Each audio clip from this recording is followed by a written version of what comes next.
அதிமுகவின் முன்னாள் அமைச்சரும் எடப்பாடி பழனிசாமியின் ஆதரவாளருமான ஜெயக்குமார் அவர்களை தற்பொழுது காவல்துறையினர் கைது நடவடிக்கை மேற்கொள்வதற்கான அனைத்து ஏற்பாடுகளையும் செய்துவிட்டார்கள். எதற்காக கைது, என்ன நடந்தது, குடும்பத்துடன் சிறைக்கு செல்கிறாரா ஜெயக்குமார் என்பதை பற்றி இந்த வீடியோவில் முழுமையாக தெளிவாக நாம் பார்க்க போகிறோம். வீடியோவை மட்டும் ஸ்கிப் பண்ணாம முழுமையாக பாருங்கள். சென்னை துறைப்பாக்கத்தைச் சேர்ந்த மகேஷ் என்பவர் கொடுத்த புகாரில் அதிமுக முன்னாள் அமைச்சர் ஜெயக்குமாரின் மகள் ஜெயபிரியாவை எனது சகோதரர் நவீன்குமார் திருமணம் செய்துள்ளார். நான் மீன்வலை தயாரிக்கும் தொழிற்சாலையை ஒக்கியம் துறைப்பாக்கத்தில் நடத்தி வந்தேன். என்னுடன் நவீனும் சேர்த்து தொழில் செய்து வந்தார். தொழில் தொடர்பாக எங்களுக்கு பிரச்சனை ஏற்பட்டது. எனக்கு கொலை மிரட்டல் விடுத்து தொழிற்சாலையை ஜெயக்குமார் அபகரித்து கொண்டதாக புகார் ஒன்றையும் கொடுத்துள்ளார். இந்த வழக்கில் ஜெயக்குமார், நவீன், ஜெயபிரியா மீது வழக்கு பதிவு செய்யப்பட்டது. இந்த வழக்கில் ஜெயக்குமார் கைது செய்யப்பட்டிருக்கிறார்.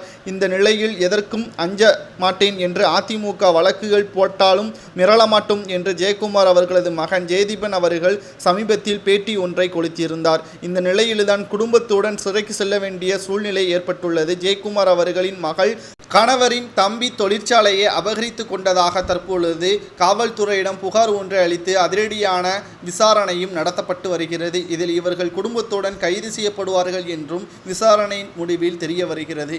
ஏற்கனவே அதிமுகவின் அமைச்சராக இருக்கும் பொழுதே பல சர்ச்சைக்குள்ளாகி இருந்தவர் ஜெயக்குமார் அவர்கள். தற்பொழுது வரை சர்ச்சைக்குள்ளாகி இருக்கக்கூடிய வகையில் தான் சமீபத்தில் தான் எடப்பாடி பழனிசாமி அவர்கள் ஜெயக்குமார் அவர்களது மகன் ஜெயதீபன் அவர்களுக்கு தென் சென்னையை ஒதுக்கியிருந்தார். இந்த நிலையில் தான் திடீர் திருப்பமாக குடும்பத்துடன் கைது செய்யப்படக்கூடிய சூழ்நிலை உருவாகியுள்ள நிலையில் இதனால் அவரது தொகுதியில் அவருக்கு வாக்குகள் குறையலாமா என்ற ஒரு சந்தேகமும் தற்பொழுது தலைமை எடுக்கக்கூடிய முடிவுதான் இருக்கிறது. வேட்பாளர்களை மாற்றலாமா, ஜெயதீபன் அவர்களே நிக்கட்டுமா என்ற அதிரடியான முடிவுகள் எடப்பாடி பழனிசாமி அவர்கள் இன்று மாலை ஆலோசனை கூட்டத்திற்கு பிறகு நடைபெறும் என்றும் கூறப்படுகிறது.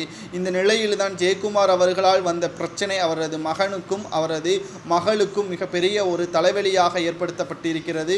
தனது சொந்த மருமகனின் நிலத்தையும் தொழிற்சாலையும் அபகரித்து கொண்ட ஜெயக்குமார் அவர்கள் மக்கள் மத்தியில் எப்படி மீண்டும் ஆட்சி அதிகாரங்கள் பெற்றால் நிம்மதியாக வாழ முடியும் என்ற ஒரு விமர்சனத்தை முன்வைத்து வருகிறார்கள் திமுகவினர்கள். இந்த நிலையில்தான் பன்னீர்செல்வம் அவர்கள் இதற்கு முன்பாகவே ஜெயக்குமார் அவர்களை பற்றியான தகவலை வெளிப்படுத்தியிருந்தார். ஜெயக்குமார் என்பவர் பணத்திற்கும் பதவிற்கும் ஆசைப்படக்கூடியவர். எப்ப வேண்டுமானாலும் பணத்திற்காக என்ன வேண்டுமானாலும் செய்யக்கூடியவர். தற்பொழுது சொந்த மகளின் கணவர் என்று கூட பார்க்காமல் அவரது சகோதரின் தொழிற்சாலையை அபகரித்திருப்பது மிக பெரிய அளவில் பேசும் பொருளாக மாறியிருக்கிறது. பணத்தின் மீது அதிக அளவு நாட்டம் கொண்ட ஜெயக்குமார் அவர்கள் கைது செய்யப்பட்டு அவருக்கு என்ன தண்டனை வழங்கினால் இது போன்ற தவறை மீண்டும் செய்ய மாட்டார் என்பதை உங்களது கருத்துக்களை மறக்காமல் கமெண்ட் வாயிலாக கூறுங்கள். நன்றி, வணக்கம்.